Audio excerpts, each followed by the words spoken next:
एक बहुत बड़ा जंगल था। उस जंगल में खूब सारे पशु और पक्षी एक साथ में मिलकर रहते थे। उसी जंगल में एक बड़े से पेड़ पर एक सुंदर सा तोता भी रहता था। उसी तोते के घोंसले के पास में ही एक मैना का भी घोंसला था। बड़ी ही मधुर और प्यारी आवाज थी उस मैना की। पूरा जंगल उसकी मधुर आवाज से गूंज उठता था। मैना के संगीत को हर कोई पसंद करता था। पर एक बात थी जो मैना को बहुत ज्यादा खटकती थी। क्योंकि मैना का रंग काला था, इसलिए उसे कोई भी अपना दोस्त नहीं बनाना चाहता था।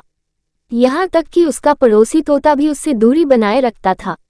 उस तोते को अपने ऊपर बड़ा ही अभिमान था। उसका चटकीला हरा रंग हर किसी को आकर्षित करता था। हर कोई उससे बहुत खुश रहता था। सभी उस तोते के अच्छे मित्र बनना चाहते थे। मैना को भी लगा कि वह तोते से अच्छी मित्रता कर लेती है।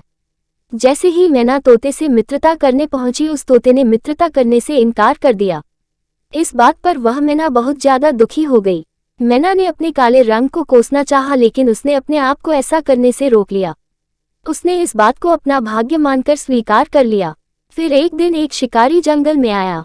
पता नहीं वह किस जानवर को गोली मारने के इरादे में था।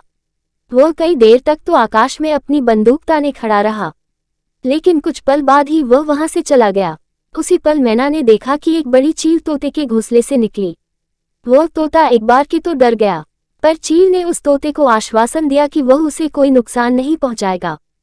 चील ने तोते को आश्रय देने के लिए धन्यवाद भी दिया। तोते को अपने ऊपर गर्व हो रहा था कि उसने चील को शिकार होने से बचा लिया। तोते और चील में अच्छी दोस्ती भी हो गई। मैना ये सारा दृश्य अपनी आंखों से देख रही थी। उसको चील की बातों पर विश्वास नहीं हुआ। उसको लगा कि चील कभी भी तोते की अच्छी दोस्त नहीं हो सकती।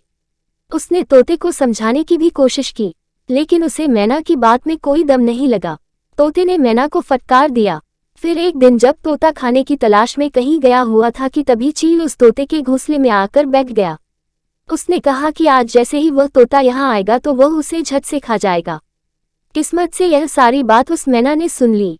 अब उसे पता था कि उसे क्या करना है। फिर थोड़ी देर बाद में जब तोता अपने घर लौटा तो उसने देखा कि चील उसके घोंसले में बैठी थी। क्योंकि तोता अपने साथ खाना लाया था, इसलिए उसने चील से साथ खाने का आग्रह किया। लेकिन चील ने पलटकर जवाब दिया कि वह खाना नहीं बल्कि तोते को ही खाएगा। इस बात पर तोता घबरा गया। वह वहां से फुर्ती से उड़ा।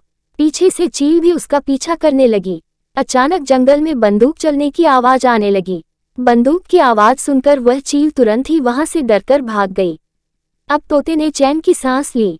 उसने शिकारी को देखने के लिए नजरें इधर उधर घुमाई, लेकिन उसे कोई नहीं दिखा। उसको फिर से गोली की आवाज सुनाई दी।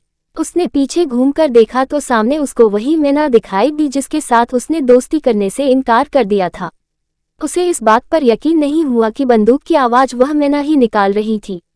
उसे मैना के साथ किए गए बुरे व्यवहार के लिए खुद पर गुस्सा आ रहा था।